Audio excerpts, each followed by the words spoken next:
an opportunity for somebody to write their story. And there's going to be heroes and there's going to be villains. I mean, I'm a huge Leaf fan, so there is a lot of emotional scar tissue watching the Leafs in the playoffs. Do I think the Leafs are going to win this series? Yes. Having said that, the Leafs, have proven that they could lose to anyone. Tampa's one of those teams.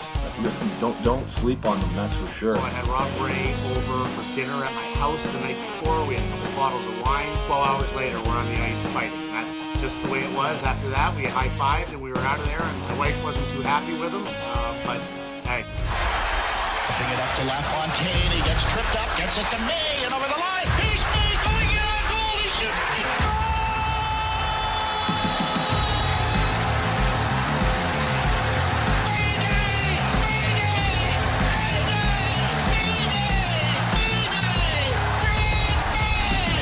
Welcome to Overtime with Mayday Hockey Podcast.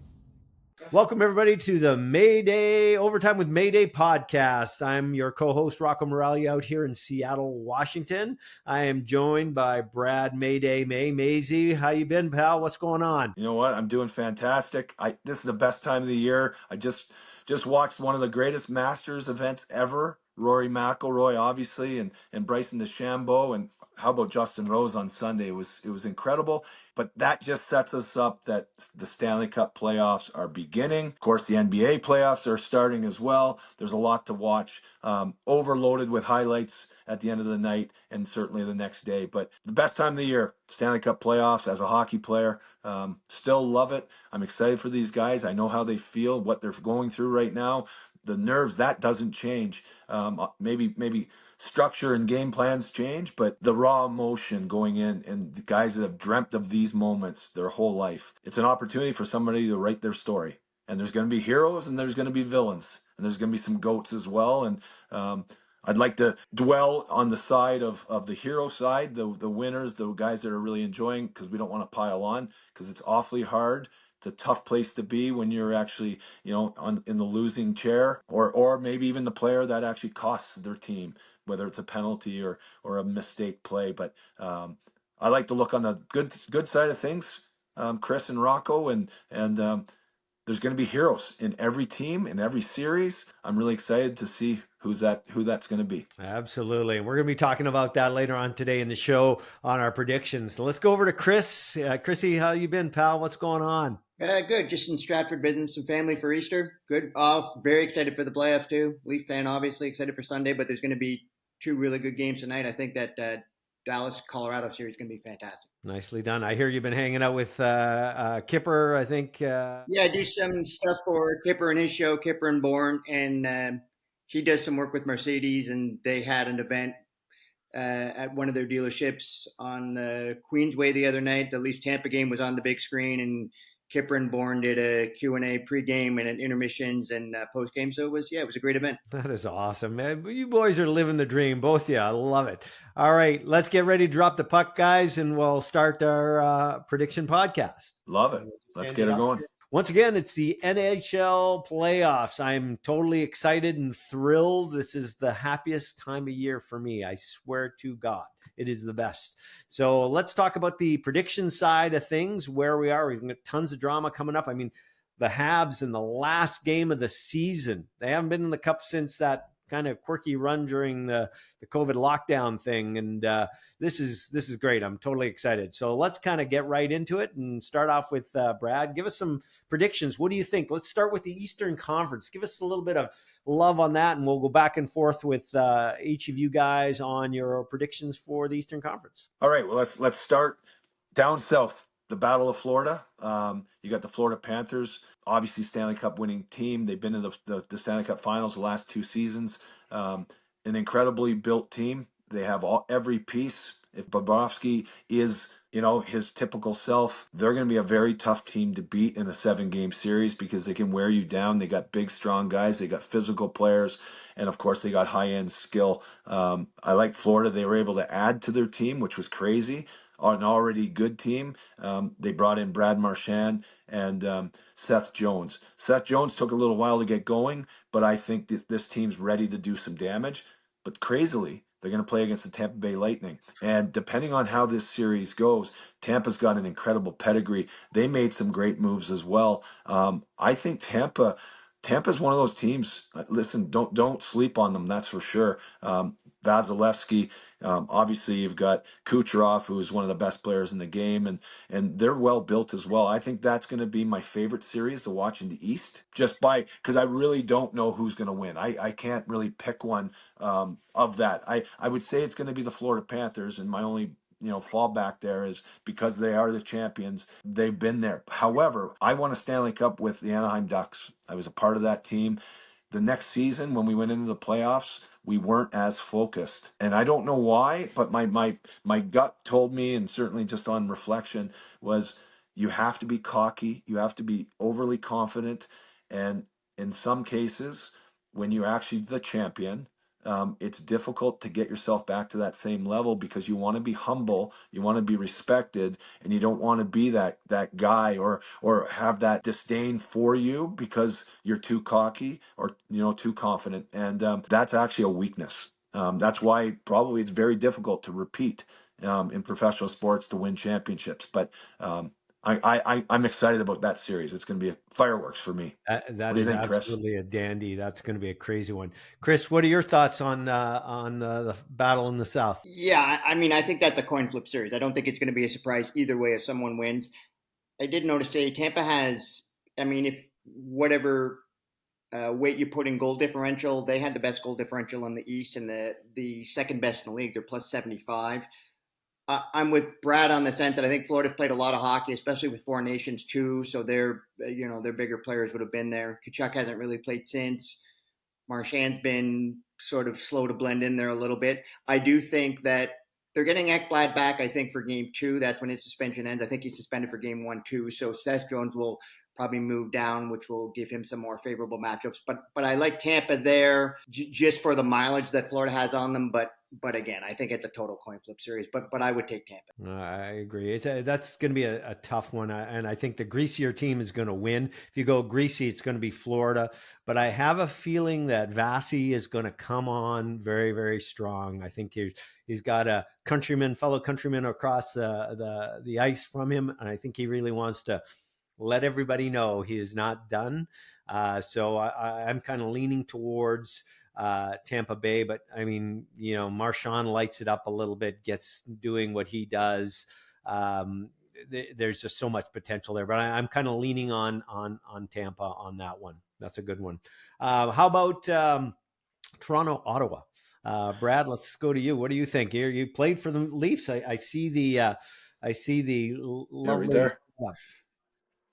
Right back behind me. Yeah, that was my jersey, or not. I don't think it was my official jersey, but I obviously got to play for the Toronto Maple Leafs, and it was amazing. It was only here a half a year. In many ways, I wish I came to Toronto because I so enjoyed it. It is my home province. I grew up just north of Toronto. It would have been great to be here 10 years earlier in my prime, if you call it, wherever that prime was. Where you could have made maybe a little bit more of an impact and difference and played on the teams that Toronto had at the turn of the century, early 2000s. They were a pretty solid team, and they had some really solid players from the Nieuwendijks and Roberts, and then you had the toughness of Domi and Belak and Travis Green and Alan McCauley, of course Matt Sundin. So when I look at that opportunity, and I'm forever grateful that I got to play for the Toronto Maple Leafs.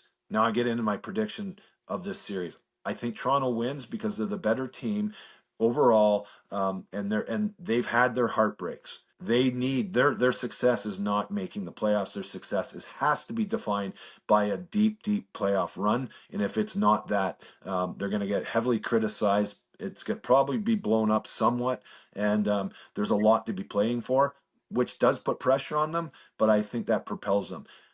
On the other side, I really like the Ottawa Senators. They're ahead of their plan, although I know they believe. I've got dear friends in management, ownership, and coaching of the Ottawa Senators, and Brady Tkachuk. His father was my captain in Phoenix with the Phoenix Coyotes, Keith Tkachuk, and so I know this team, and I know the pedigree, and I know the players. And I root for my friends, and I want them, because they're my friends, to do incredibly well and be successful. Sometimes, depending on where you set your goals, if it was just to make the playoffs, which basically was the goal to start. It's now a new season, and there's going to be some learning lessons, and sometimes you have to lose or I say fail. Failing is the greatest thing in the world, by the way, because that's the only way you find growth and you get better. So, and you learn things about yourself and your teammates. I can see Ottawa winning, depending on power plays and depending on the goaltending. Linus Olmark is, he's a vaunting goaltender, Vezina Trophy winner. If he stands on his head, I mean, goaltenders can win series. So I like what Travis Green and Steve Staios have done in Ottawa. They have a great culture there. It's only going to get better with those guys at the helm. I'm excited to see this series. I think Toronto does win, but it's not going to be easy. Great. Chrissy, what do you got? Well, very biased here. I mean, I'm a huge Leaf fan, so there is a lot of emotional scar tissue watching the Leafs in the playoffs. So, do I think the Leafs are going to win this series? Yes. Having said that, the Leafs, I mean, have proven that they could lose to anyone. I don't think it's really a matter of the opponent. The Leafs in the bubble were set up very well against Columbus and Montreal both of those years and lost those series. I do think the Leafs win this series. I agree. I mean, if Allmark just does one of these playoff things that we've seen over the years from so many goalies, the Leafs could possibly lose this series for sure. But people are also maybe concerned about Stolar's lack of experience. If for some reason there's a falter there, I think Joe Woll is very capable of coming in and playing very well, as he did last year against Boston. Unfortunately, he was hurt in Game 7. That may have cost him that series. So I think the Leafs have depth on goaltending there. I think it's the strongest back end they've had in the Matthews era. And I just think the Leafs' higher-end talent is better than Ottawa's higher-end talent. And I think at the end of the day, all of those things. But I think officiating is going to be a big thing here too, right? I mean, Brady Tkachuk's going to be coming out like a house on fire, and depending on, how much rope they're willing to give him, if the Leafs can lure him into penalties or vice versa, special teams are going to be a thing. The Leafs power play has always been a disaster in the playoffs. So, and their penalty kill's been leaking oil here down the stretch as well as they've been playing. So I do think the Leafs are going to win probably in 6, hopefully, but Leafs always going to leaf, and they can do something very leafy that could blow all of our minds, unfortunately. But let's hope that this is the year they can put a run together. Absolutely. Well, listen, I totally agree. The Leafs are a stronger team on paper. I think Stolarz is a fantastic goaltender. He's been learning from Bob, and he's huge. He's a monster, right? A fantastic goaltender. So I think on the back end they're strong. The defensive side of Toronto, the best it's been in years.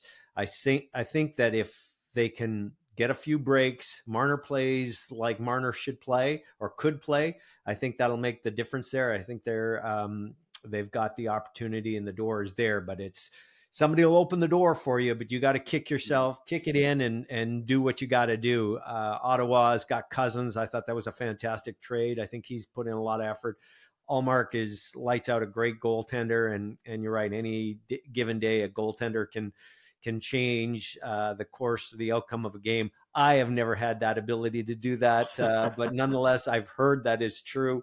So that's I'm going to go with the Leafs on this, but there's a part in the very dark recesses of my mind and soul where I usually cram stuff that should never come out in public lives there, where the Leafs will falter at some point. So I hope that's not the case and they get a deep run, at least for Chiefs' sake anyways. That's great. What about Washington Capitals, Montreal Canadiens? Maisie, what do you think? I'd like to. I mean, Washington's put together such a great campaign, and then of course the Ovi watch, the all-time goal scorer in the history of the NHL, absolutely amazing. We all had, a wicked opportunity to watch him do that. I think that's propelled their team and kept them all engaged and ready. I think Washington probably wins this series. Certainly from their season, they've earned our respect, that they're a really solid, good team, and they can play, physical. They've got one of the best power forwards in the game in a Tom Wilson. I think Washington wins, but I'll tell you what, the passion, and you're talking about exercising demons, on the Toronto side of things. Montreal's had an uncanny ability to step up and meet the moment and bring what's required in the past. And I think that's the culture of hockey in Montreal, certainly the history of hockey, the confidence that the past successes have actually built, and you build upon that momentum. Their team is exciting. They're young. They wanted to make the playoffs, but they made a long, a deep run or late run. And of course, this Ivan Demidov, who's now a cult hero, coming in and having such a great first game for the Montreal Canadiens. There's always a young guy that emerges onto the scene at this time of year, whether it's a kid from college or somebody from the European leagues, maybe even a young junior player that gets his first crack at being an NHL player after their seasons are finished. I just go back to a quick story when I played for the Colorado Avalanche in 2005, 2006 playoffs. We opened up against the Dallas Stars, and there was a young guy that came into our lineup, and he was unbelievable. We beat the Dallas Stars in 5 games, and we were actually the underdog in that series. Wojtek Wolski comes up from the Ontario Hockey League, and he lit up our power play. He was playing with Pierre Turgeon, Hall of Famer, Joe Sakic, Rob Blake, and the star of that first round was Wojtek Wolski. And saying so, and Ivan Demidov, and with his pedigree and the talent level that he has, you know what? There's always something that pops up at this time of year. It could happen in Montreal, but I think Washington wins. Okay, awesome. Chrissy, what do you got?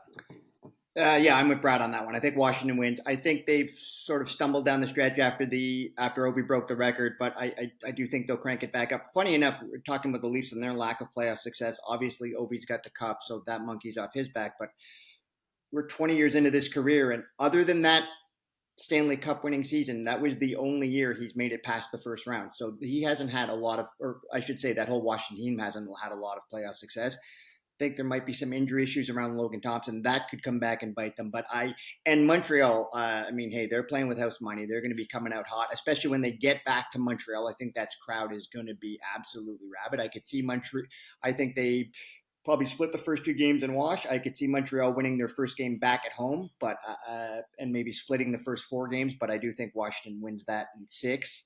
But I think it's going to be exciting to watch, especially those games back in Montreal. I mean, Brad, you were at the Four Nations. I think it'll be that even a little bit more, perhaps from an atmosphere standpoint, just for those. You can feel the energy, the electricity when you go into the Bell Center. It's different. Yeah. It's different than other arenas. And I think that alone could propel them at least to win, Game 3. I think that crowd is going to be absolutely bananas. But I do think Washington wins the series probably at 6. Yeah, that's a good one. Look, Chris, you were talking about scar tissue with the Leafs. So as a, Yellowknifer growing up in the Northwest Territories, we got Saturday Night Hockey, and I had Montreal and we'd have Toronto. And I was a huge Montreal Canadiens fan, always have been, always will be. I have one of those dark horses for me, and it's probably on the emotional side versus the intelligence side. I think this series will go 6 to 7 games, and I believe Montreal is going to win. And I'm going to tell you, their defense has been fantastic. Their goaltending has been great. They've got some nice talent. Suzuki is just playing off the hook. So I'm going and I'm betting with my heart versus my mind on this, and I'm going with the Habs in 6 or 7 on that. So that's my crazy prediction on that. Let's go to the Devils and the Hurricanes. Maisie, what do you think? You know what? It's these 2 teams. They're a little nondescript, right? Like you just don't get maybe the I say fanfare or the coverage of those 2 teams. They're both loaded and they're both so capable. I think this is a toss-up for me. I'm a Carolina supporter, a fan. I've liked the way they've built their team. I think Rod Brendamore is an incredible leader of that group. I'm going to pick Carolina because you don't really know who's on the ice. They have some great players. Name in points, Sebastian Aho. What a fantastic player he is. But going down their lineup, they all play the same way, and they play the Carolina Hurricane way. Their structure protects them. On the flip side, New Jersey, they can really play at a high level, high flying, very offensive team. Some great young talent that's obviously not young anymore, and they're hitting their stride. I think it's a tough one for me to call. I'm going to say Carolina. I'm on the fence on this one because I like the New Jersey Devils. They're dangerous. Anytime they're on the ice, they're dangerous. They can score. All right, Chrissy, what do you got? I like Carolina in this one too. I mean, I think a lot of teams, especially this time of year, are going to defend well. I think Carolina always checks well, though. I think they close gaps and they play you very tight, and that's the Brendan Moore style. I think their goaltending could be a bit of an issue. Freddie Anderson probably getting the nod there could be a bit of a wild card. If Jack Hughes is in this series, I think it's a little bit different, but without him, I think it's Carolina. I think it could get a little wild, if Markstrom could be the difference here, but I like Carolina here. I just like the way they check, and I like a lot of their players, and I like the way Brendan Moore coaches them. And like I said, without Hughes, I think you have to give it to Carolina. Agreed. Well, look, Brendan Moore is, that team is him, right? It plays like him. It checks like him. It is him. I do question goaltending a little bit, just from the past. I think Jersey's got the potential, but I have to go with Hurricanes just because I think they're due. They're a more talented team, and I think they're an all-round team that'll make that next transition at least to the second. Show Your Logo. We would like to thank our sponsor and one of our favorite promo guys, Matt over at Show Your Logo. If you ever need any promotional items, hats, t-shirts, baskets, whatever you need, this guy has got it. Promotional items is the place. Reach out to Matt, my promo guy, at matt@showyourlogo.com. It's MATT at showyourlogo.com. Tell him Mayday and the gang sent you the next round. All right. So what about the Western Conference? Let's start with the President's Trophy winners, the Jets versus the Blues. Maisie, what do you think, buddy? The Winnipeg Jets from now. Who's the better team today? The hardest question to ask every time we go into these things is it's not the best team that typically or not always wins. It's the team playing best at that time. So in saying that, St. Louis has really made a push when they won the Stanley Cup in 2019, I believe it was. They were absolutely on fire. From January 4th, they were the worst team in the league, and they got it together and they just got rolling. I can see St. Louis really making this series hard, but the way Winnipeg's played, the consistency they have, and I believe they have the best goaltender in the National Hockey League in Hellebuck. I think Hellebuck wins this series, and it might be tough. It might be on him. He's going to have to stand on his head from an onslaught, certainly in St. Louis. I think Winnipeg wins. They might even win it convincingly. But St. Louis, boy, watch out. They've got a great young team. They've rebuilt on the fly, and I like what's going on in St. Louis. The energy that they've had. It's fun to watch, and one of my favorite songs is Gloria. So I don't know if they bring that back out, but when they went to the Stanley Cup final, playing Gloria after every win, I'd like to hear a few of those. Nice. Absolutely. I love it. Chris, what do you got, man? I got Winnipeg as well. I just think they're just have depth everywhere. They have as good as Binnington is, especially this time of year. I mean, Hellebuck's in. I think Winnipeg's just stronger on the blue line and up front. St. Louis did finish strong. I think they might have maybe blown their wad a little bit early with that. Not early, but they may have peaked a little soon when I think they won 15 in a row there down the stretch, right? So I just think Winnipeg is just too deep and too strong. So I think that they'll win that one. I mean, I don't think any of these series will be won handily. I think all of the games will be close. But to Brad's point, whatever handily looks like in the NHL playoffs in 2025, I think that's how. Okay, you got Winnipeg. All right. Well, listen, I'm going to jump across the aisle on both of you guys. I'm going to go with St. Louis. I was at the Four Nations final game. I watched Binnington in that overtime. I saw him handle the puck. I am so envious the way he handles the puck. He is an extra defenseman out there. Hellebuck doesn't handle the puck as well as he does. I met Monty at the last game that they were at in Seattle here playing the Kraken. He made an interesting comment. He says, Rocco, he says, you must be from Montreal. A lot of Roccos in Montreal. I love him. I love his coaching. You know what? I think St. Louis in 7 games. I just have a funny feeling. So I'm going to go with the Blues. And, of course, Joe Boo. Joe Boo is on their side. They've got a whole locker for Joe Boo from the baseball movie. Major League. So, you give them a little bit of rum or your chicken, whatever we're doing. Let's keep it rolling, boys. Keep it rolling. All right. Maisie, what do you got for Stars Avalanche? I think this is the best series maybe in the league. This playoff, this series is so incredible and so unfair to both teams that they have to face each other this early. You've got two of the best teams in the National Hockey League in Dallas and Colorado. I think Colorado wins. I've picked Colorado, but Dallas, and I say that because they don't have Heiskanen, and if Heiskanen gets back, we don't know how adept and how good he'll be. After that, this series is going to be electric and amazing, and I can't wait to turn on the TV. I was actually in Denver last night. I left at midnight. I was in Denver for about 12 hours, maybe a little more than 12 hours yesterday. And people are fired up there. And I know they're starting on the road, but they have an unbelievable fan base in Denver and or even the Colorado region, the Rocky Mountains, spanning all the way into Utah and Wyoming and Montana. That their fan base comes in from all over. But Nathan MacKinnon, second best player in the National Hockey League in the world. You got Cale Makar, possibly the best defenseman that's playing today. Maybe that emerges as maybe the best Hall of Famer defenseman at the end of his career. I just think they're too strong, too deep.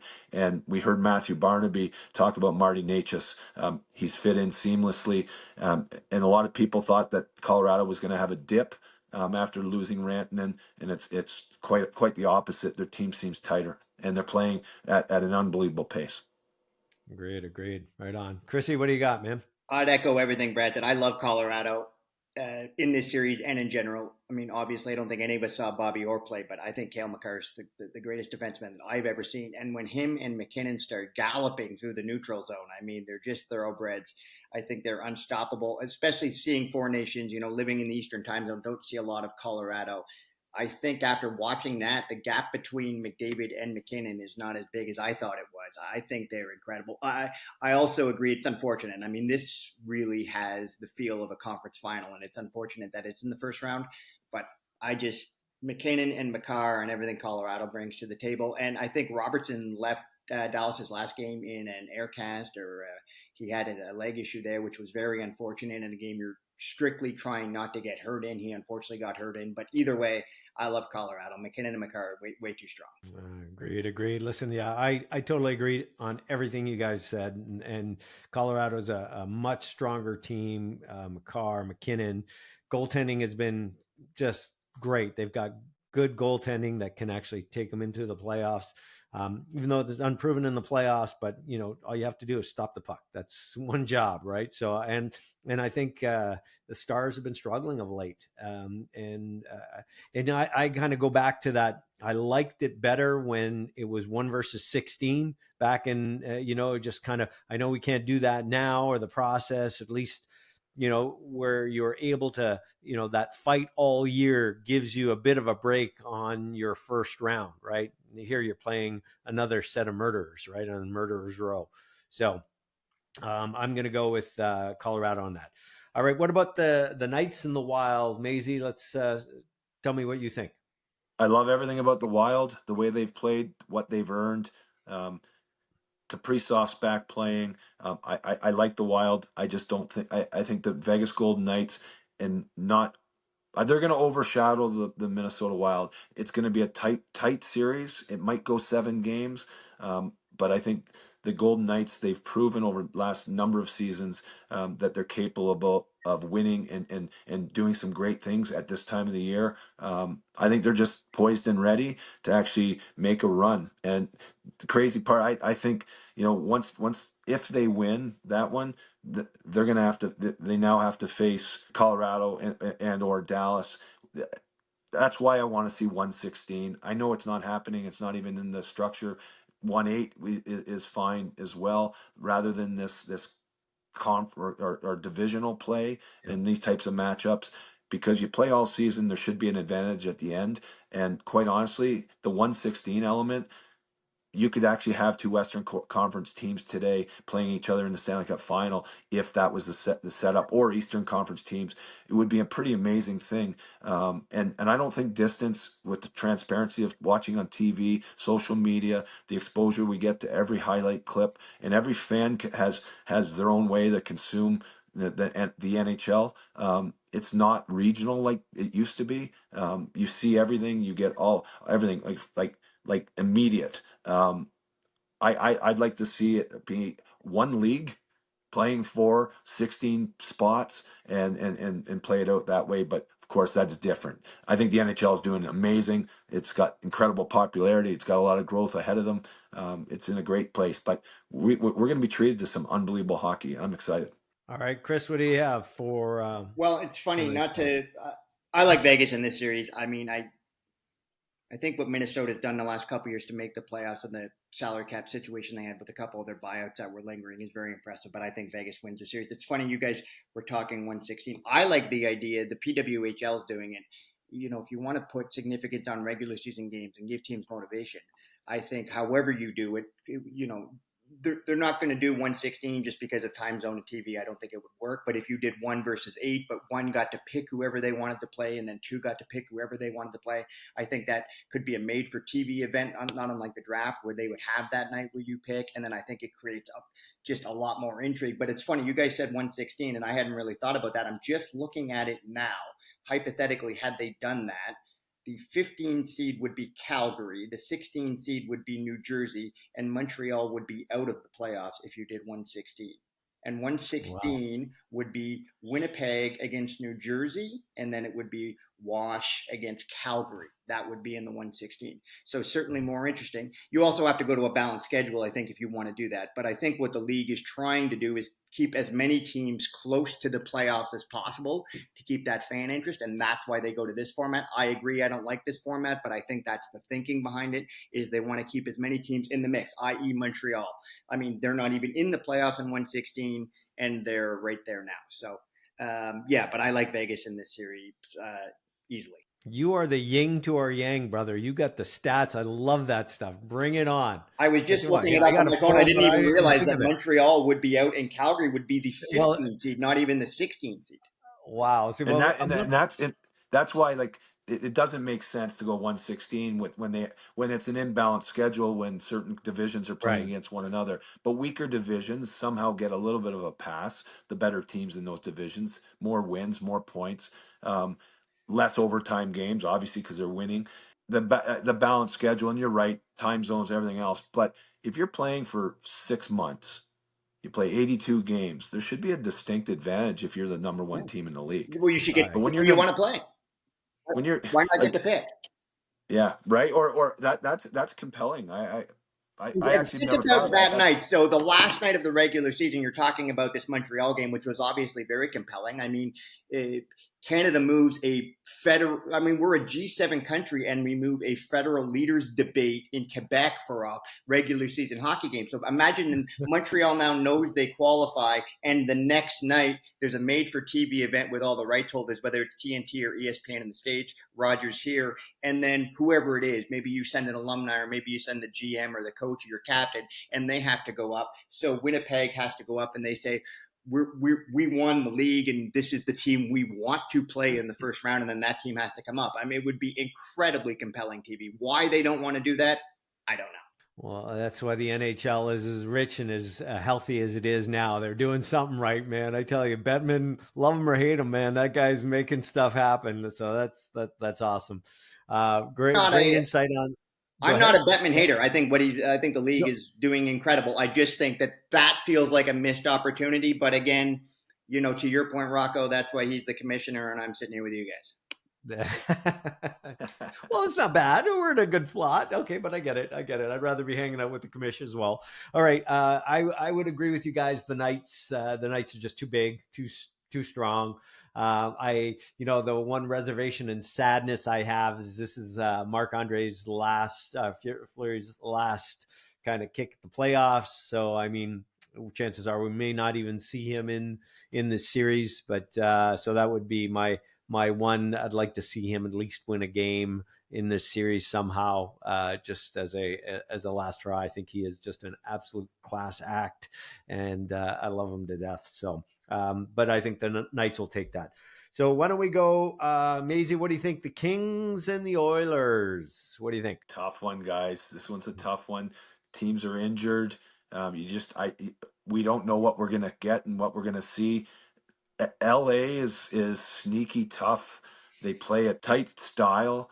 They've got some real gritty players. Of course, you got the best players in the world on the other side.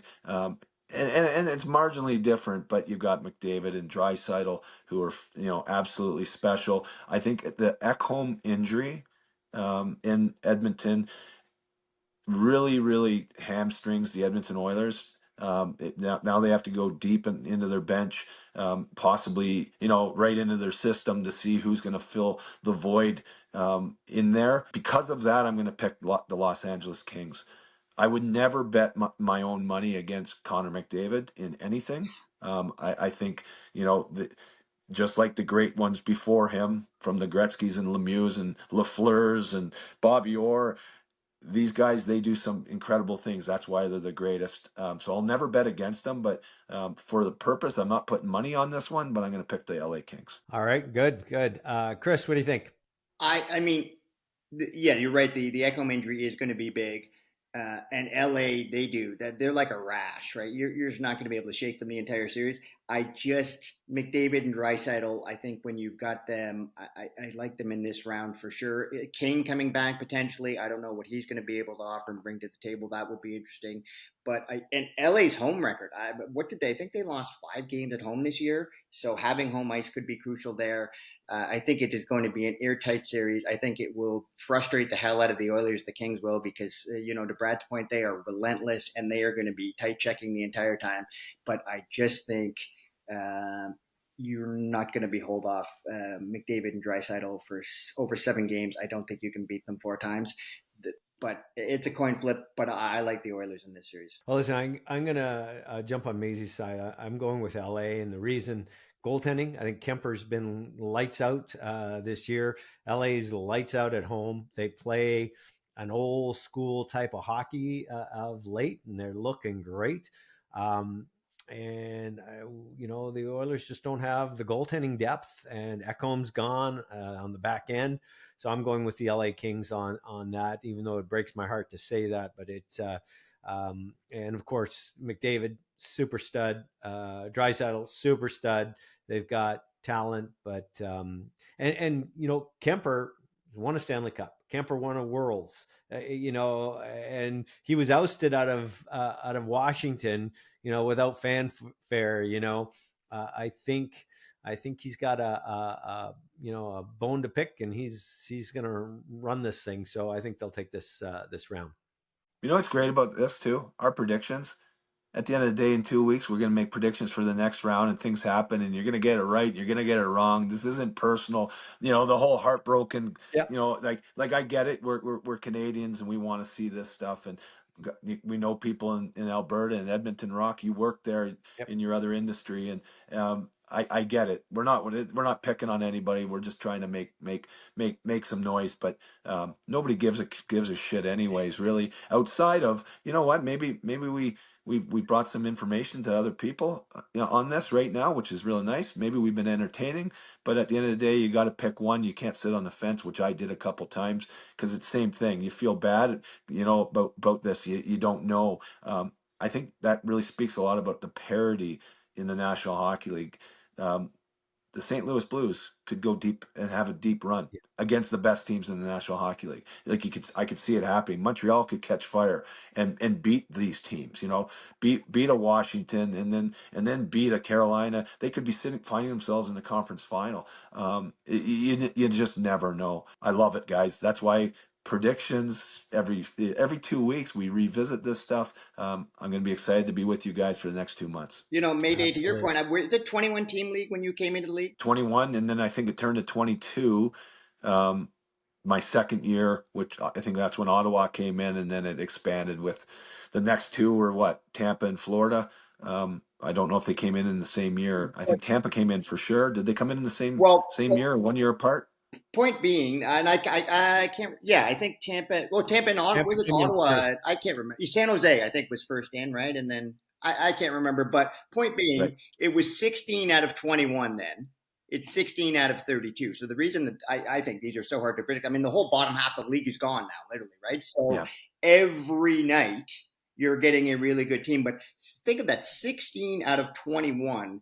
I mean, depending on what metrics you use, under that system, you think of, so the bottom 5 teams, you played 80 80 games back then to see what 5 teams missed the playoffs.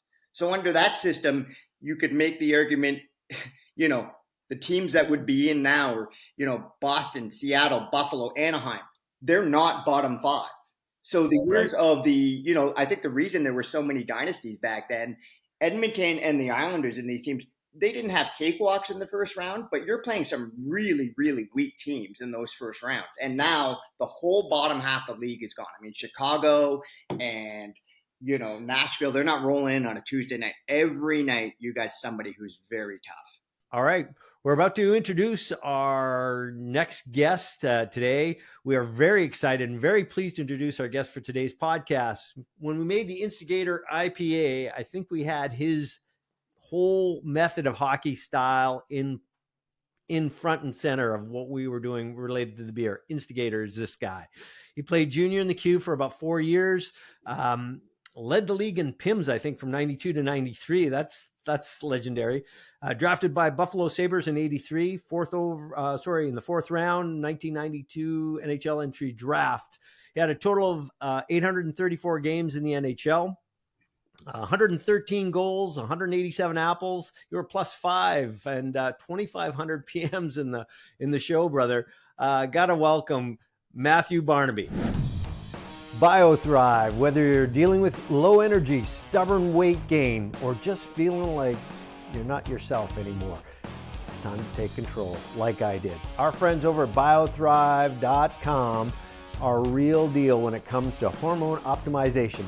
They've got personalized plans to help you get the energy back, boost your performance, and even shed those extra pounds. I'm looking lean, as are the boys on the team are, without gimmicks or guesswork. Head over to biothrivelife.com. That's BIOTHRIVE life.com right now. Check out for a free consultation. And because you're a listener to the Mayday podcast, mention this podcast, score $100 off your first appointment and treatment. That's $100. I said it right. biothrivelife.com. Gotta welcome Matthew Barnaby. Matt, welcome, man. Thanks, man. Pleasure. I wish it was 4th overall. Signing bonus would have been a little better. I could have got a little nicer car with that first contract. So pleasure to be with you guys, always with my man Mayday, who we talked about off air, jet setting around the country, doing some great things. Pretty cool. Mayday is living the dream with you guys, man. I tell you, real quick, there was a photo that came across Facebook that you guys were flying together somewhere. He's passed out next to you, like with his mouth open, and there's like some sort of tagline, like, "What shall I do?" And I'm like, damn. Yeah, you know what?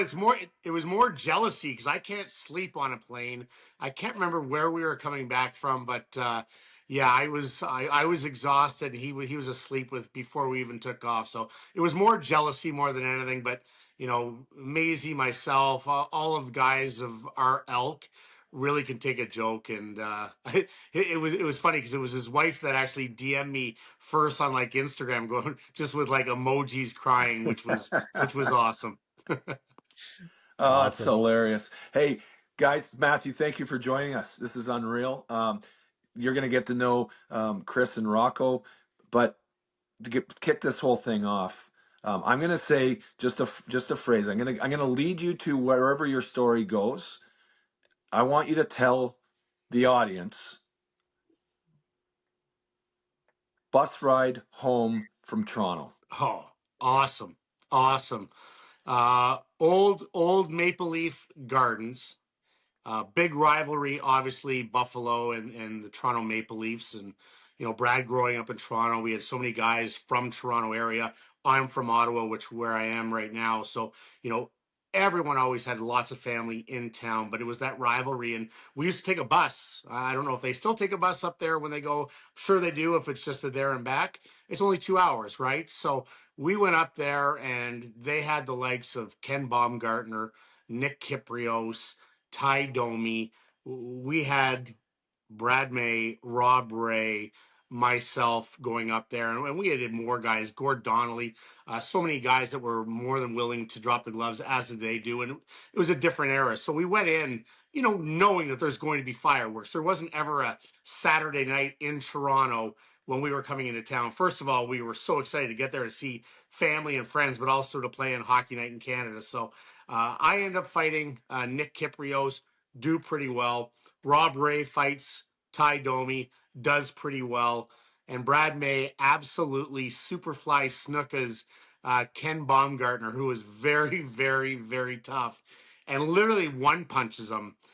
And then sometimes Maisie has this squirrel inside of his head because he's the nicest guy in the world and like the kindest, treats everyone with the most respect. Well, he knocks him out, but sometimes he loses it a little bit. And he decides, like, am I going to jump on him or am I not? And he like pauses, and then he decides to like jump on him and hit him one more time as he's pretty well knocked out. So our ride home from Toronto, I think we lost the game. Our coach was Teddy Nolan, and all of a sudden, all we did was have the fights from the time we left Toronto to the time we went back to Buffalo, and it was awesome. It was absolutely awesome. What these moments, right, guys? Like, you don't really remember the game. I'll tell you this: we won the game, and this is where, and it doesn't matter if Matthew, Yeah. we forget more than what we could ever retain. But we won the game, and the whole thing. The bus ride was probably the most fun bus ride that I've ever had playing hockey. And the one reason is we went into Toronto, we beat them up, we won the game, and we're on our way back to Buffalo. And it was always a game that the Buffalo Sabres get up to play the Toronto Maple Leafs. Kind of like David and Goliath in some ways, certainly on the marketplace. But we had a wonderful time, and certain times like we think the same way. So if I threw out another name to you, Matthew, that you might want to talk about, Bob Probert.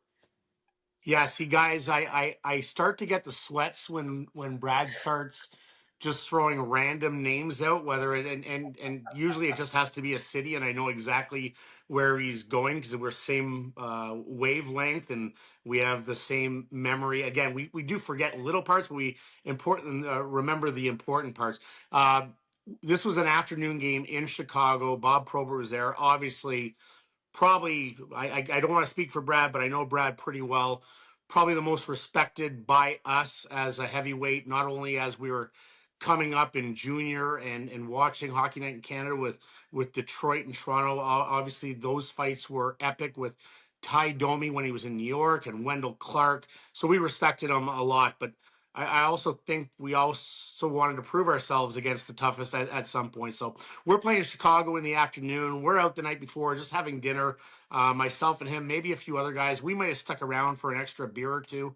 But we were headed back to the hotel, and we met these people while we were there. And we started, talking about, what we did. And all of a sudden it came out like, are you guys going to fight Bob Probert? And, we're pretty brave. I don't know if we really wanted to, but we were like, our bravado kicked in, and we were like, yeah, I'm going to fight him. We were like, yeah, I'm going to fight him. So we get there and we make this $500 bet back in the day, who's going to fight him first.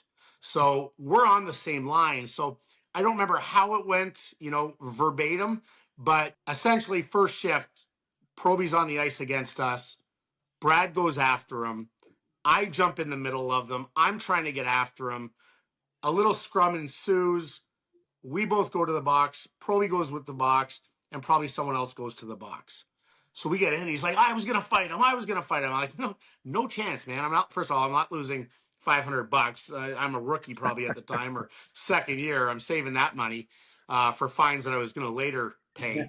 But second or third shift comes down in front of the net. I come flying in. I'm trying to get after Proby. He kind of pushes me out of the way, and he goes. Now we're all rolling around, and we get to the box, and no one's fought him.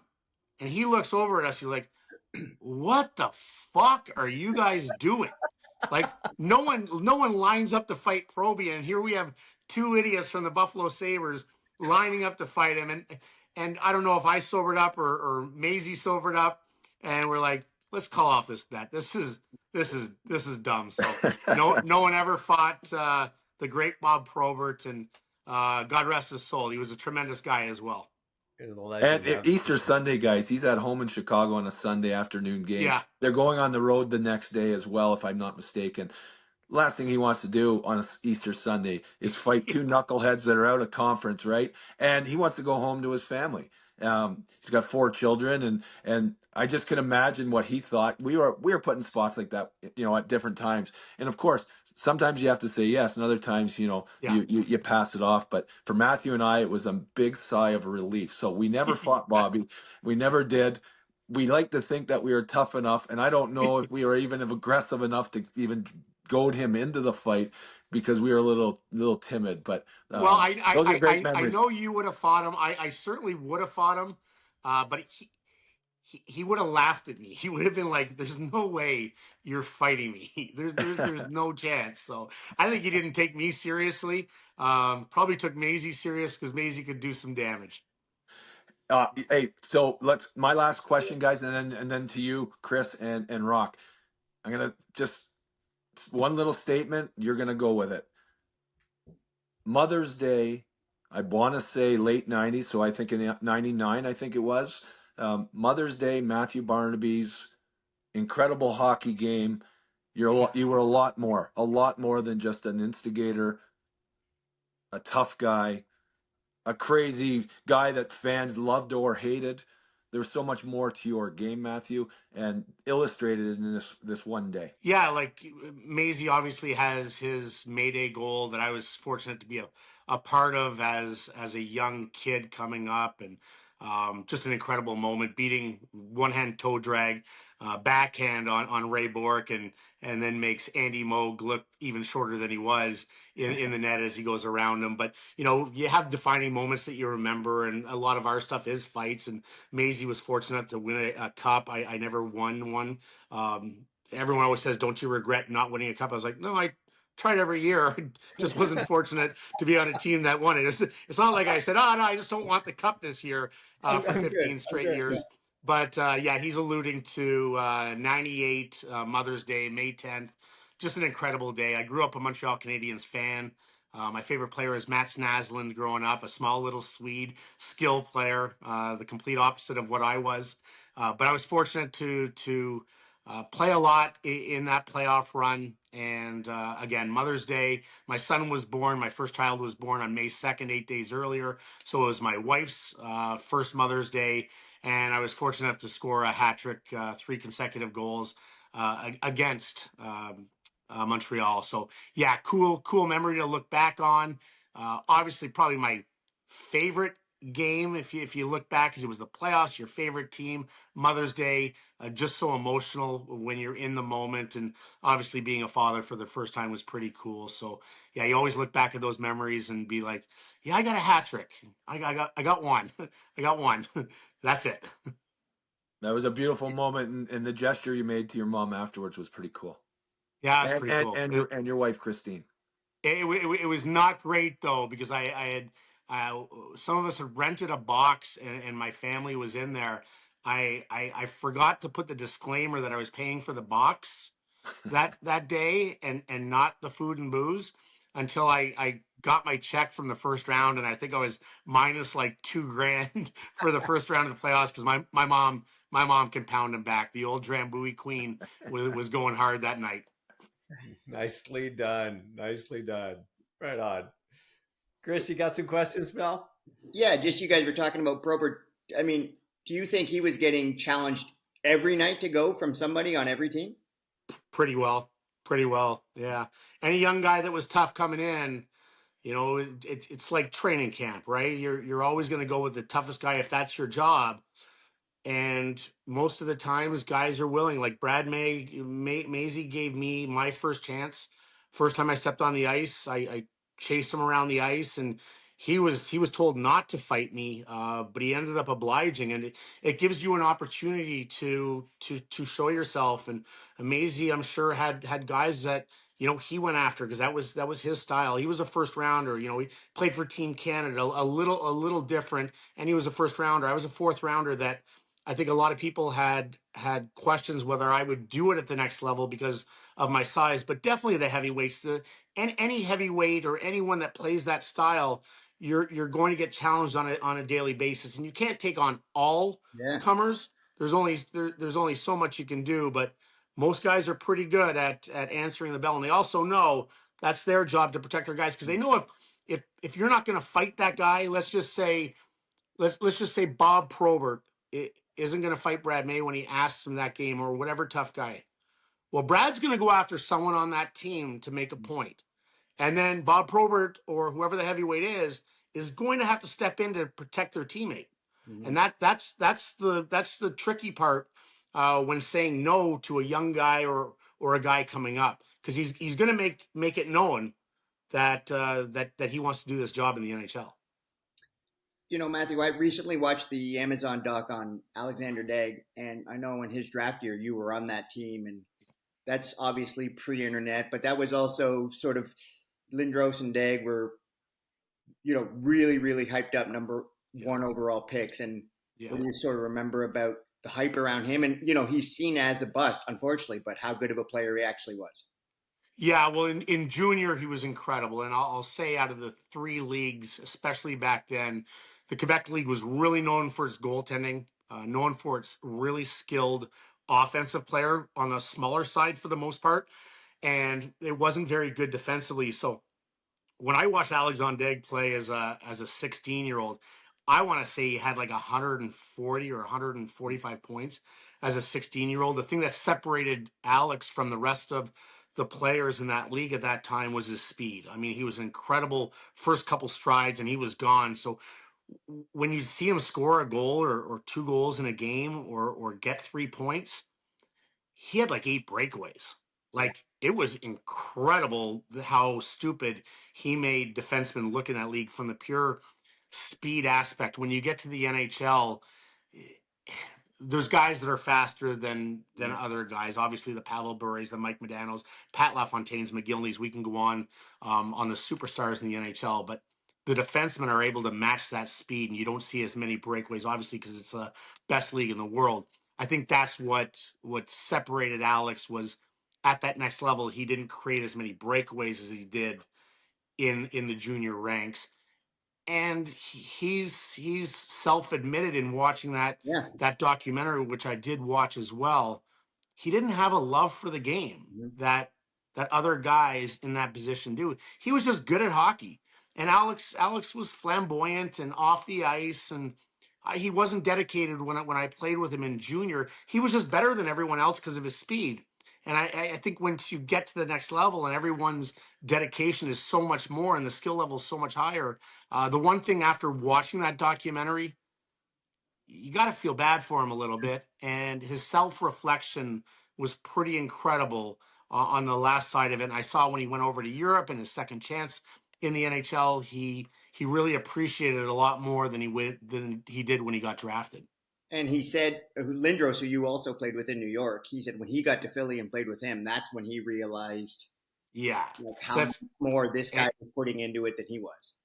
And you can't compare. Like, it's apples and oranges. Big E coming out. I mean, you could take Wayne Gretzky, Mario Lemieux, and go back to like Guy Lafleur days. Lindros was as advertised. I mean, when he came out, he's in the mid 90s. I don't remember playing against a guy as dominant. You could take Mario Lemieux from the skill side, but what Big E brought to the table on a nightly basis, he could beat up your toughest tough guy, he could crush your best defenseman, and he could be the top scorer on the ice at any single time. So he was as advertised. Unfortunately, the thing that made him such a great player, and especially as a youth, and Maisie would know this, playing against Big E and you know, Team Canada's and watching him for so many years. I grew up at that level.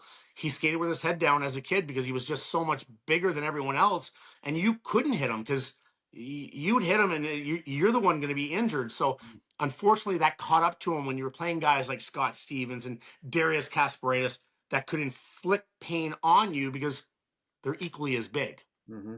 Yeah, I feel like if Tom Wilson and Austin Matthews had a baby, it would be Eric Lindros, right? Except for like 2 inches taller and 30 pounds heavier. Yeah. Another thing I was curious about, you know, obviously never being in a locker room, just the dynamic. I looked at that Ranger roster, and Glenn Sather's the head coach, Terry O'Reilly and Ted Green, and in that room you have Messier, Lindros, Brian Leach, and Yager. Like, is it? Does anyone feel comfortable speaking up in that room when you have guys like that in there? I mean, I did, but I'm an idiot, so I didn't mind speaking up. But we can even go to the year before and after. We had Peter Nedved, we had Theo Fleury, yeah, Pavel Bure, Malakoff on defense. I mean, we had a star-studded team. The problem with building an all-star team at that level, you could throw in Bobby Holik, who came and we signed at he $9.5 was the million leading a year. scorer on that team. Oh, absolutely love the guy. Love one of my favorite teammates in the way that he played. But the thing is, when you have that many stars that are used to playing, let's say 22 minutes a night and are on first power play, and now they're on the second power play and getting 30 seconds on that unit where they're used to putting up 80 points and now they're putting up 55 points. Mm-hmm. Well, they feel like they're not playing well. They feel like they're not getting enough ice time. They just feel like they aren't in the same role. So I think the best teams are the teams that have their top six defined, truly defined. You have your number one power play that is defined. Then you have your third line that creates that role, whether it's a checking role, and you have your fourth line that adds some grit, some toughness, that blocks shots and is very accepting of playing 10 minutes a night. Mm-hmm. If you're on the third line and you're used to playing 22 minutes a night, now you're playing 13. It just doesn't work, and it didn't work in New York. And they were all great guys. It was a different dynamic because I think of what everyone was making, expectations that were set, and guys not accepting their roles in whatever positions that they were. And I'm not going to blame it on goaltending because I think that's unfair to them. But we didn't have a goalie that had a 910 or a 915 save percentage, whether it was Dan Blackburn or Mike Dunham. Right, Mike Richter retired right away. So it's important that if you have a great goaltender, they have to give you a chance to win every single night. And unfortunately, it didn't work because New York's a great place to play. What do you got, Rocco? I got a couple actually. Great questions, Chris. Hey, listen, Matt. I was watching YouTube on a couple of things on you. Tell us about the incident in Philadelphia with Garth Snow. And then Maisie's in there. There's a whole stuff going on there. And because I'm an old goalie, I like to hear stuff like that. Give us a little bit of a lowdown on that. Yeah, it gets tweeted out, a couple times a year, and on Facebook it'll come up on memories, and people will tweet it out. And my favorite part about it isn't even me in it. It's Maisie who comes flying in, no questions answered. And that was our team. Like if Maisie was in trouble, I'm coming in, or Brad or Bob Bugner. We had so many guys that would come in and help each other, and you just know they're gonna have your back. And I remember Maisie was on the ice there and Bob Bugner and everyone's trying to get in. But, I come in, I get cross-checked by a pretty tough guy in Antoski, and I go down. Now, am I hurt? Probably not that bad. Look I'm good. probably faking it a little bit, either to draw a penalty or get things going here. And I know Maisie's coming in. I know Boogie's coming in. But if you watch that clip, and everyone out there who's listening, please go watch it, because Maisie literally a quarter second later is horizontal coming across through the air, Jimmy Superfly Snuka, and goes flying in. So everyone starts pairing off. Now, I know I can hear the crowd. I know what's going on behind the scenes without even looking. I also know who the goalie is in Garth Snow, and I had fought him, got in a scuffle with him the year before when I was in Rochester and he was in Cornwall. So I know how Garth Snow is. He's an antagonist, an agitator as a goalie as well. And I remember our trainer, Jim Pizzatelli, who loved fights, come out and he's like, "Are you okay?" I'm like, "I'm okay. I'm fine. But if Snowy comes close to me, just get the fuck out of my way because I'm getting up." And I know these guys are all paired off now. It's a 5-on-5 brawl. This isn't 2025 where everyone doesn't have their gloves off. Everyone's got their gloves off and grabbing someone. That's just the way it is. And refs are going to be all the way over there. So I said, if he does come over, which I think he is, just get out of the fucking way, because I'm going to have at least, I figured 10 seconds by myself with him, with a goalie, not expecting it. So he did come over. He tickled me, he called me the P word. And I just jumped up and got a few free shots in, and then Rod the Bod came over with that big nose, and I was able to hit that a few times. And these guys are all paired over. And the best is Maisie. I think he had a brace on his hand too, and he's standing over someone just with a brace on his hand, ready to punch someone in the face. Like it's one of those things you look back, you're like, man, that was archaic and crazy, but we wouldn't change it for anything in the world. Man, no, it is insane. So if anybody hasn't watched it, you got to watch it. You're like actually a nail gun on poor Garth Snow there. There was like you did have 10, 15 seconds on him, and you were like bang, bang, bang, bang. And then I saw another one yesterday because we had just traded. It popped up on one of my feeds yesterday. I was actually going to send it out to Maisie because I tease Maisie about this all the time. We just had traded him to Vancouver, and we're out in Vancouver. And I'm on a line with Derek Plant. Now, Derek Plant's a Hobie Baker winner. He's not the toughest guy in the world. He doesn't want to get anything. And a lot of times he would say to me, like, even on my line, like, Barney, don't start anything when we go to Philadelphia. Like, don't start anything. And I'm like, of course I'm going to start something. Like, we're all going to start something. That's what we are. Like, if you're telling me not to do something, that's the worst thing you can do, right? Like if I tell Maisie not to do something, I know he's going to do something, and he's the same way with me. If that's just the way we are. So we go in there, and I'm on a line with him. Out of nowhere, I don't even know how it happened, but Maisie punches Derek Plant right in the nose, breaks his nose, and I'm like, oh man, I don't want to get in a fight Maisie because I love him. And I ended up pairing off with McCabe, and we have like a long fight. But yeah, Maisie one punch Derek Plant too. It probably ruined his career. The poor guy knocked him back to the NCAA. Poor guy. No, as I can just add a little color to it.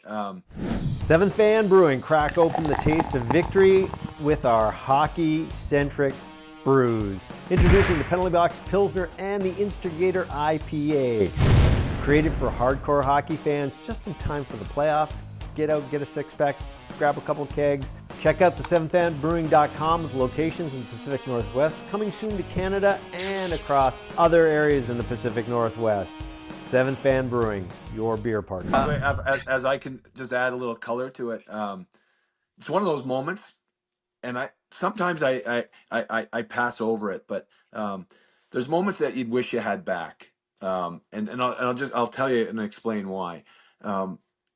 My wife, who's been with me through my whole hockey career from junior all the way through the National Hockey League till today, so she knows me and she knows what I did, and pretty honest and honorable player, respected my opponents, and I tried my best, to not hit guys from behind. I would actually warn guys, my whole career, and there's two reasons, and it was pretty selfish on my part, was I just don't want that guy to beat me, like fake me left and go right. So I got to put him in a little comforting situation where he just stays on his line. I get my hit down low. I don't get a penalty either, and we all get out of the corner, and hopefully I have the puck or my team does. But just setting guys up. So I really feel like I'm and was very, very conscious and honorable that way to my opponents. But when you get traded, I didn't know how to handle myself and act. It's like being dumped. Your first love basically saying, I don't want you anymore. Now, the cool part about being traded is you get dumped and shipped to the curb in Buffalo on a Wednesday night, and I'm playing for the Vancouver Canucks. 2 days later, I fly out west, and you know what? I hate Buffalo. I hate the coach and the general manager, because it certainly can't be my fault. It's got to be them, the new direction that they're going in. So you carry this awful, this hatred, or certainly, I wish, like, if I had a doll, a Buffalo Sabre doll, for about a year after being traded, it probably would have had 400 pins in it, and I maimed that doll. You know what I mean? Like, it was just, and I would watch the highlights specifically to see if Buffalo lost, and I would get pride or a good feeling in that, which I'm not proud of. But we all go through that, and we all have those moments, and every player. And I'd love to maybe make this a part of our segment, because when do this. But anyways, to finish the story about this, I'm playing Buffalo for the first time. I'm on my new team, and Derek Plant is a friend of mine. Derek Plant's a friend of Matthew's. I'm not, but I'm playing for the other side now. And the previous game, there was a big brawl. I was injured. I had hurt my knee at Christmas time, and so I wasn't in that game. There was, probably 15 fights in the previous game, maybe 3 weeks, 4 weeks earlier. So, anyways, you knew something was going to happen. My first or second shift of the game, I go down the left wing. Mark Messier feathers a pass to me. I score on Dominic Hasek. By the end of the first period, I have a goal and an assist. We're up 2-0, and I'm fired up. Like, this is like nothing else matters. You got to beat the Buffalo Sabres. Well, they're a pretty good hockey team. They went to the conference final that year, and they came back and ended up beating us 5-2 or something. Matthew scored a goal too, and I want to say he skated by our bench and taunted our bench more to me No, because no. but it's the right thing to do, and I get it. But I was so outside of myself, out of control in some ways. But Derek and I used to drive to the rink together. We used to be neighbors, and Bridget's at home. She's watching this game, and sure enough, at the end of the game, 5-2 down. I had my moment in the first period, but now the night is turned ugly. Gonna lose to my friends, lose to the guys that got rid of me. And Derek Plant went to the net to score his fifth or sixth goal. He poked Garth Snow in the pads, which, by the way, is not egregious. And every player wants to score, and I get that. There's nothing wrong with it. But guess what? If anybody poked Dominic Hasek's Yeah. pads, I would fight them and I would sucker them, and I would basically make a point: don't go near Dominic Hasek. I did it for JSG Gare and Dan Cloutier, and certainly on this night, Garth Snow. But it was my friend, and he pokes Garth Snow. I come in, I hit him with my glove on, so I didn't fight Derek, but it was a perfectly placed left hand, left hook, and I did. It was a bad break. I understand where his nose was on his cheekbone, and it was, you know what? But I didn't feel good about that at all, and it was even worse when I got home and my wife was like, you know what? I'm ashamed of you.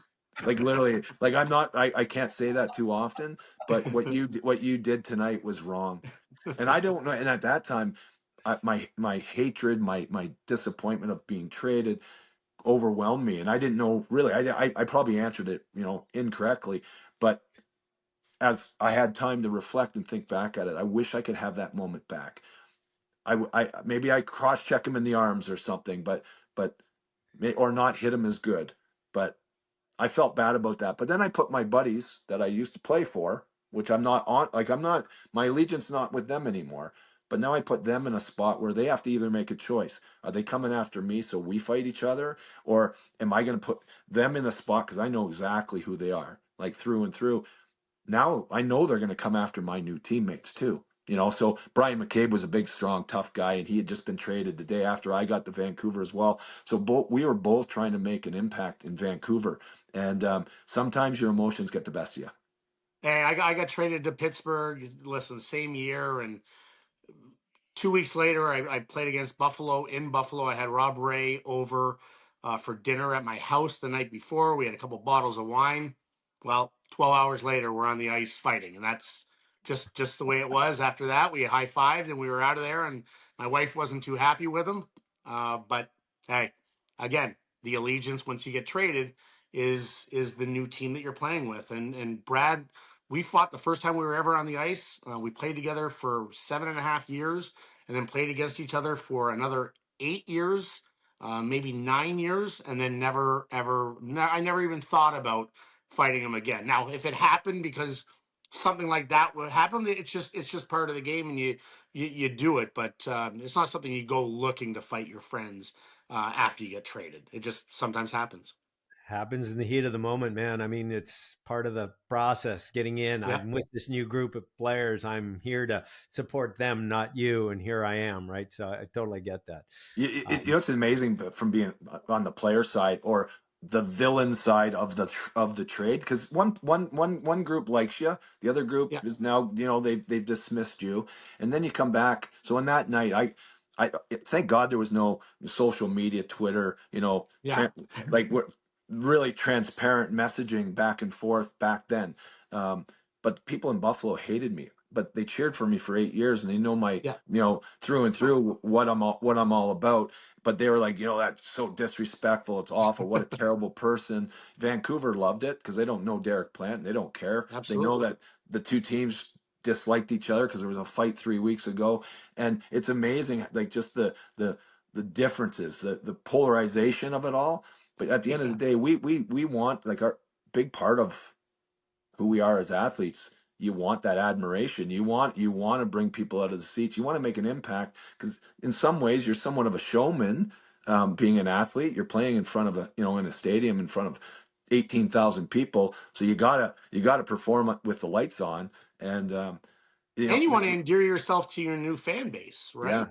Like every time I think I fought I might be wrong on this, but my first game and every new team I played with, I made an impact.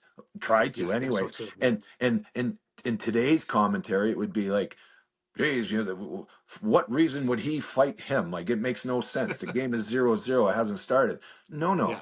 no, no, no. He didn't like my teammate from 5 years ago, and I told him I'm going to get him, and now this is my chance. It was 5 years Yeah. later, albeit, but there's reasons for this. There's also that insecurity of being a pro athlete or a pro hockey player, that, you know what, you have a job to do. You have to make an impact nightly.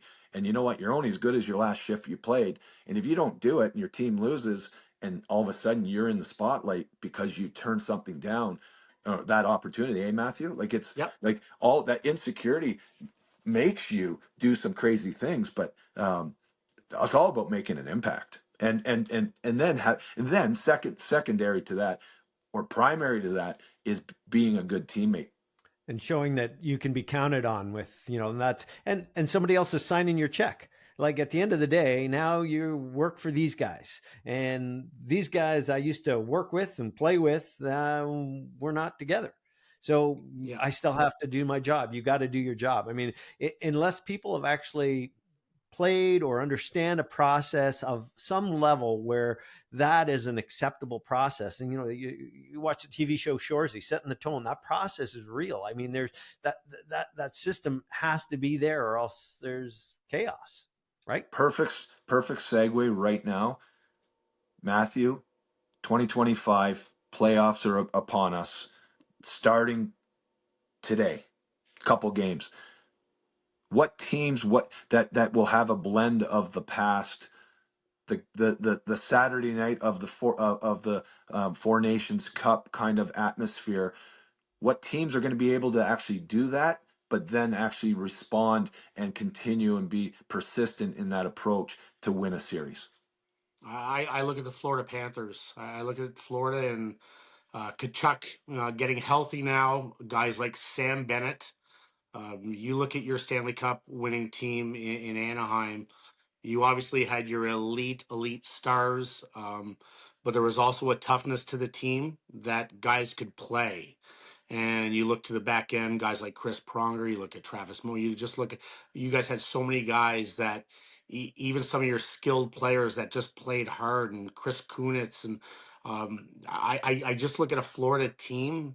Tampa's playing great hockey, but Florida's a team that is as close to old school in the new NHL that we have. So they're not going to be intimidated going on the road. The problem that they might face sometimes is maybe taking a few penalties with Tampa's power play that's extremely, extremely good. So I love the additions that they have on that team with Brad Marchand and Seth Jones, and now Ekblad coming back for game one.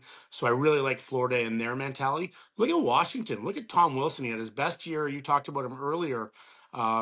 He had his best year, and he brings that old school, drags you into a fight, almost like a Brady Kachuk in Ottawa. I think Toronto's going to win this series. I don't think it's going to be as easy as everyone thinks. Ottawa's got a great goaltender in Linus Ullmark. Has had a tremendous year, and that's been the difference maker from there. If Linus Ullmark was on the Buffalo Sabres all year, Buffalo's probably in the playoffs. That's the difference between those two teams. So you look at those kind of players; they make a difference. And on the West, LA's got a good team. They're sneaky good. I think they beat Edmonton. Colorado's my favorite to win the cup. I think it's them and Florida as they go through. But LA is an old school kind of team. They can combine their grit. They have some skill, and they're really good defensively with a good goaltender in Darcy Kemper. Hey, Matthew, I'm curious, especially being in Ottawa, talking about the Kachuk brothers. How do you think Brady potentially, especially early in the series or that first game back in Ottawa, because you know that crowd's going to be just going nuts? Do you think discipline could be an issue for him and staying within the lines, and maybe at least can bait him into some penalties, or maybe I could see him, somebody like Max Domi, being able to bait him into a few penalties as well, like because he's got one of those Matthew Kachuk has one of those faces that you'd kind of like to hit. So after a whistle, it's you could see somebody wanting to get an extra shot in there. How do you see that playing out from a discipline standpoint? Yeah, listen, Brady Kachuk's a great player. 29 goals this year. Has been hurt a little bit. Just came back. He's the heart and soul of this team. They got a lot of good young players. In Drake Batherson, I love Tim Stutzla.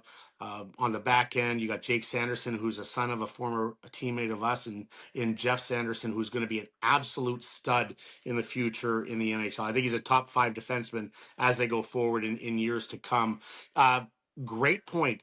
Brady Kachuk is going to play the exact same way he plays, but I think he's going to be very cognizant. I really think a guy like Travis Green is going to pull him aside and say, "Hey, Max Domi, if he is out there against you, is going to try to goat you into penalties. You know, we know we haven't been in the playoffs. This is your first time being in the playoffs. We know you're our emotional leader as well as our physical leader, but play physical. But after the whistles, just make sure you're not taking a penalty, because we know this power play can be lethal at times. And if they do get into penalty trouble and they get under his skin, it's going to be a quick series. Toronto is a more talented team. They've improved their back end. Stolarz has played great, and if he falters, then Joseph Woll's been good. But I think Stolarz had like a 926 save percentage this year, which is top tier. Yeah. So, long-winded answer. I think he'll be disciplined. I think they'll be very cognizant of it. But I think he's going to have a great series. He's made for the playoffs. I could see him baiting Max into some penalties as well too, right? Because he has a bit of a short fuse, and depending on how the ref wants to officiate it, because they always like the retaliator, right? So if you kind of and this is the best thing about playoffs and having a last change in Toronto, and then when they come back to Ottawa is really seeing the game within the game. You see it during the regular season, but nothing like in the postseason. The matchups become paramount and very prevalent. You'll see it early. Like it's very obvious which players on the defensive end and who coaches want to get their offensive players against. It's very, very obvious as you get into the playoffs. Whereas during the regular season, you kind of let it play out. And there are matchups, absolutely. But it's very prevalent in the playoffs. Nice. Hey, Matt, I just want to quickly ask something about your book. So, what was the inspiration to write your book? I just want to kind of get that out there. Not a lot of people know that, may or may not know that you have an autobiography. I just want to get that out and give you a little plug on that. Yeah, I wrote it about 2 years ago. It's kind of, listen, I'm very unfiltered, as Maisie knows, and now you guys know. Like I say, I wear my heart on my sleeve. Whatever I say or whatever I think is what I'm going to say. And I just listen. I've done some things I'm not proud of. Post career, maybe even during career, clearing up some stuff on during your career, and just kind of, I've always wanted to write a book. I thought it would be very cool, but I also wanted to set some things straight from my perspective, because sometimes in the media, you get one side of the story, and I didn't want that to be the case. So in the end, I wanted to write one. It was a year, a very big undertaking. But I loved it. It was great. Probably the only guy to write a book that hasn't read a book. So that was pretty cool. But yeah, clearing up maybe some of the fallacies that might be out there. And then just a tribute to like my mom and brother. I grew up without a dad. Just that whole story growing up. And then just having my kids, not that they don't know the real reasons, but putting it in print from my perspective, which maybe they did know, maybe they didn't know, but also the fans knowing my side of the story on a lot of things that had happened. And then I just had I had so much fun in my 3 years in junior and growing up playing hockey, and then 14 years in the NHL and playing with great friends like Brad and Rob, and just playing with, I think I played with probably 30 Hall of Famers over the years. And, having a chance to play with so many great players, just a small kid that probably shouldn't have made it. Very cool. I'm very appreciative for that time. Absolutely, absolutely. So, where can we get that book? If you don't mind, we might post something on our pod from people where to get it and Well, such. anything in the world you can get from Amazon. That's Jeffrey Bezos has it. You need toenail clippers. You need a new computer, a car, or Matthew Barnaby Unfiltered. Just go to Amazon. One stop shop. Just throw it in the cart. Perfect. What about a man groomer? Because do you still have that big bush? No, I got rid of that after year one.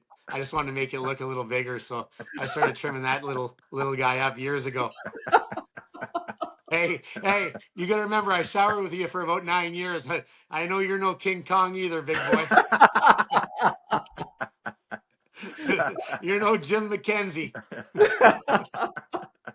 Oh, you're funny. And for another podcast. Yeah. Matthew, still a Montreal fan? I'm not a fan of anyone. Okay, me too.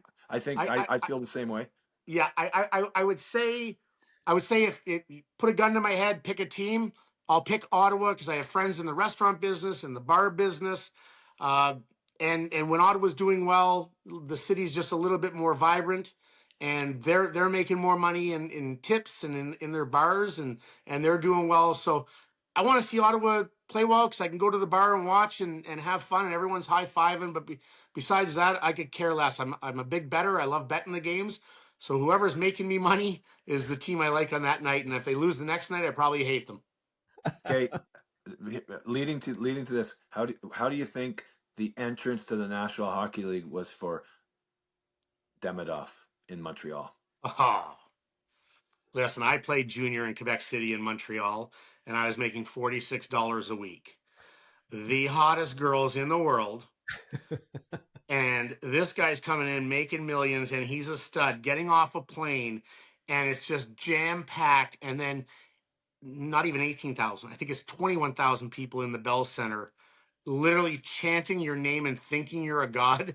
This guy, I don't know if he has a girlfriend, but French women are very aggressive. I hope that she has a Doberman Pinscher because the ladies are gonna love this guy. And I can't imagine being him at 19 years old walking into Montreal with that fanfare. Good for him because he's a stud. He's a stud. They said they broke a record in jersey sales of him in one day. $250,000 in jersey sales in one day. Wow.